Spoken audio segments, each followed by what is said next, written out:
উদ্বোধনী অনুষ্ঠানে উপস্থিত রয়েছেন অ্যাডভোকেট আল ইমাম তপন সাহেব, আমাদের এই টাঙ্গাইলের এই স্মৃতি সন্তান, ফুটবল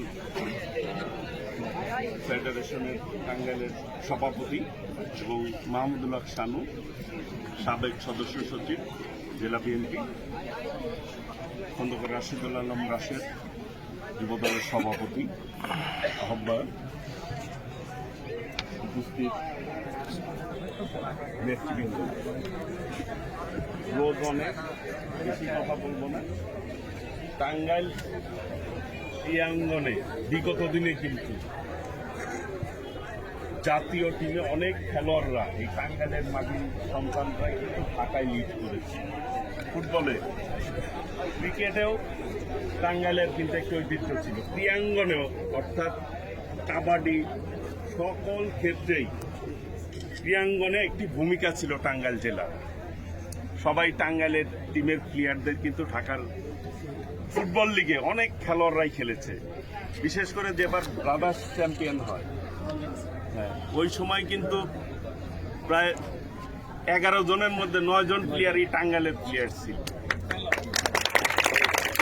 এই ক্রীড়াঙ্গনের যে একটি ঐতিহ্য ছিল, সেই ঐতিহ্য কিন্তু এখন অনেকটা ম্লান হয়ে গেছে টাঙ্গাইলে।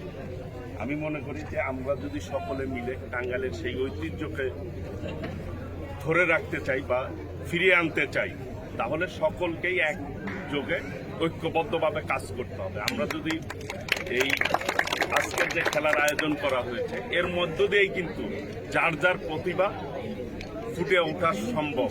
এবং আমরা এর থেকেও কিন্তু অনেক প্লেয়ার দেখা গেছে যে স্কুল লেভেলে খেলেও কিন্তু অনেকেই জাতীয় লেভেলে খেলেছে। কাজেই কলেজ লেভেল, এই যে টুর্নামেন্টের, বিশেষ করে এখানে ফুটবল ফেডারেশনের সভাপতি আছে জেলার, আমি এর আগেও বলেছিলাম যে ফুটবলকে কিভাবে এগিয়ে নেওয়া যায় এবং থানা ভিত্তিক বা কলেজ ভিত্তিক খেলার আয়োজন করা যায় কিনা। এখানে যে ক্রিকেটের আমাদের আরেক ভাই আছে সাতচার, ক্রিকেট অঙ্গনে কিন্তু ভূমিকা রাখার কারণে আজকে বিমান চাকরি করে।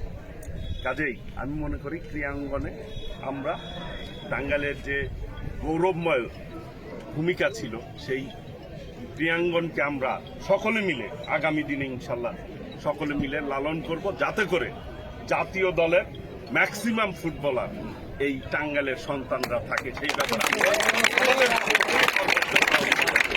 আমি সবাইকে আবারও আন্তরিকভাবে ধন্যবাদ জানাচ্ছি আমাকে এখানে আমন্ত্রণ জানানোর জন্য এবং দুই কথা বলার সুযোগ দিয়েছে, সেই জন্য আবারও ধন্যবাদ জানিয়ে, এবং ইনশাল্লাহ আমরা সকলে মিলে ঐক্যবদ্ধভাবে টাঙ্গাইলকে গড়ে তুলব এই আশা, এই প্রত্যয় ব্যক্ত করে আমি আমার দলের পক্ষ থেকে সকলকে শুভেচ্ছা জানাচ্ছি। বিশেষ করে আমাদের প্রিয় নেত্রী দেশনেত্রী বেগম খালেদা জিয়া এবং বিএনপির ভারপ্রাপ্ত চেয়ারম্যান দেশনায়ক তারেক রহমানের পক্ষ থেকে সকলকেই শুভেচ্ছা জানাচ্ছি, ঈদের শুভেচ্ছা। যদিও 2 দিন আগে ঈদ হয়েছে, তারপরও ঈদের যে একটি আমেজ রয়েছে, আমি সকলকে আবারও ঈদের শুভেচ্ছা জানাচ্ছি। ঈদ মোবারক থাকেন এবং যার যার জায়গা থেকে অবদান রেখে নিজেদেরকে প্রতিষ্ঠিত করেন, এই আশাবাদ ব্যক্ত করে সকলকে ধন্যবাদ জানিয়ে আমি আমার কথা শেষ করছি। আসসালামু আলাইকুম।